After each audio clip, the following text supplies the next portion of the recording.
Hi hello എല്ലാവർക്കും പുതിയൊരു വീഡിയോയിലേക്ക് സ്വാഗതം. നമ്മളിപ്പോൾ ഉള്ളത് നെടുമങ്ങാടാണ്. നെടുമങ്ങാടിൻ്റെ പേര് വാനോളം ഉയർത്തിയ 1670കളിൽ നിർമ്മിച്ചതുമായ ഉമയമ്മ റാണിയുടെ കൊട്ടാരം, അതായത് കോയിക്കൽ കൊട്ടാരത്തിലാണ് നമ്മളിപ്പോൾ ഉള്ളത്. കയറി വരുമ്പോൾ ഇടത് സൈഡിലായിട്ട് വിശാലമായ കാർ പാർക്കിങ്ങും നമുക്ക് കാണാൻ സാധിക്കും. നല്ല രീതിയിൽ തന്നെ നടപ്പാത ഒരുക്കിയിട്ടുണ്ട്. രണ്ട് ഭാഗങ്ങളിലും ചെടികളും നട്ടുപിടിപ്പിച്ചിട്ടുണ്ട്. ചെറിയ ചെറിയ ചെടികളാണെങ്കിലും അവ കാഴ്ചയിൽ നല്ല ഭംഗി തന്നെയാണ് തന്നുകൊണ്ടിരിക്കുന്നത്.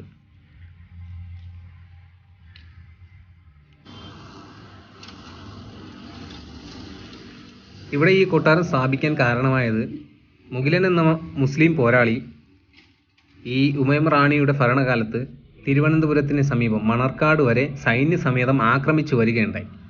അപ്പോൾ ആ സമയത്ത് തിരുവനന്തപുരത്ത് നിൽക്കാൻ പറ്റാത്ത സാഹചര്യമായതുകൊണ്ട് ഉമയമ്മ റാണി അവിടെ നിന്ന് സ്ഥലം മാറി നെടുമങ്ങാടി കൊട്ടാരം പണിയുകയായിരുന്നു.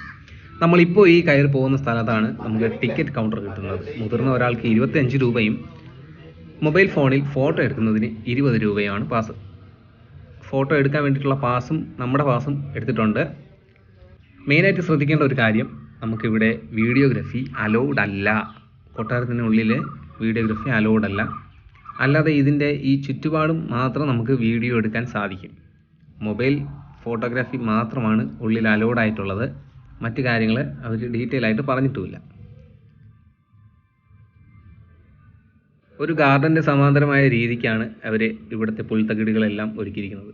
ഈ കാണുന്നതാണ് വളരെ പഴക്കം ചെന്ന കിണർ.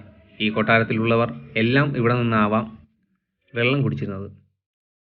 പൂർണ്ണമായും തടിയും മൺകട്ടയും ഓടും കൊണ്ട് നിർമ്മിച്ച ഈ ഒരു കൊട്ടാരത്തിന് ചുറ്റിലുമുള്ള ഈ ഒരു ഭാഗം നല്ല ഭംഗിയായി തന്നെയാണ് ഇവർ അലങ്കരിച്ചിരിക്കുന്നത്. പല സ്ഥലങ്ങളിലും ബോർഡ് വച്ചിട്ടുണ്ട്, പുല്ലിൽ ചവിട്ടരുത്, അതുപോലെ പാദരക്ഷകൾ പുറത്തിടുക എന്നൊക്കെ.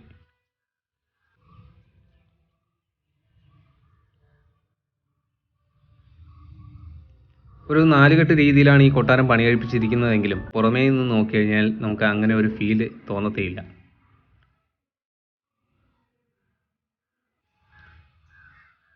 കണിക്കൊന്നയുടെ കാലം അടുത്തിരിക്കുന്നു എന്ന് ഓർമ്മിപ്പിക്കാനായി ഒരു കണിക്കൊന്ന ഇവിടെ പൂത്ത് നിൽപ്പുണ്ട്. അതുപോലെ തന്നെ തൊട്ടടുത്തായിട്ട് നമുക്ക് കാണാൻ സാധിക്കുക ചുമട് താങ്ങിയാണ്. പണ്ടുകാലങ്ങളിൽ വെയിറ്റ് ലിഫ്റ്റ് ചെയ്യുന്നതിന് ഏറ്റവും അനുയോജ്യമായ ഉപകാരപ്രദമായ ഒന്നായിരുന്നു ചുമട് താങ്ങി. അതുപോലെ തന്നെ ഗ്ലാസ് കൂടുകളിലായിട്ട് ഇവിടെ 1-2 വണ്ടികൾ വച്ചിട്ടുണ്ട്. അതിലൊന്നാണ് വില്ലുവണ്ടി.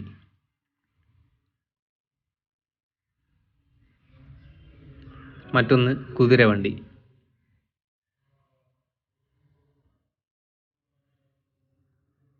ഇതൊക്കെ കണ്ടുകൊണ്ട് നിൽക്കുമ്പോഴാണ് തൊട്ടടുത്തുള്ള മാവ് നിറച്ച് മാങ്ങ നിൽക്കുന്നത് ഞാൻ കണ്ടത്.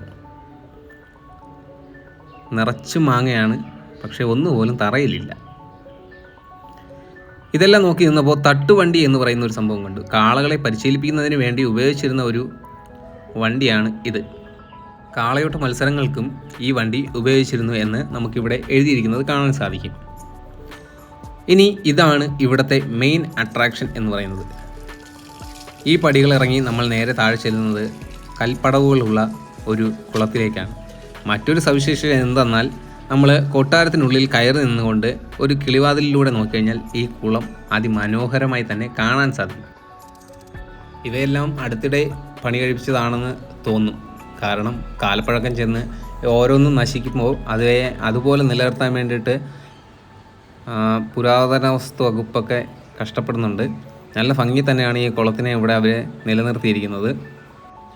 ഈ കുളം പൂർണ്ണമായും കരിങ്കല്ല് കൊണ്ടാണ് കെട്ടിയിരിക്കുന്നത്.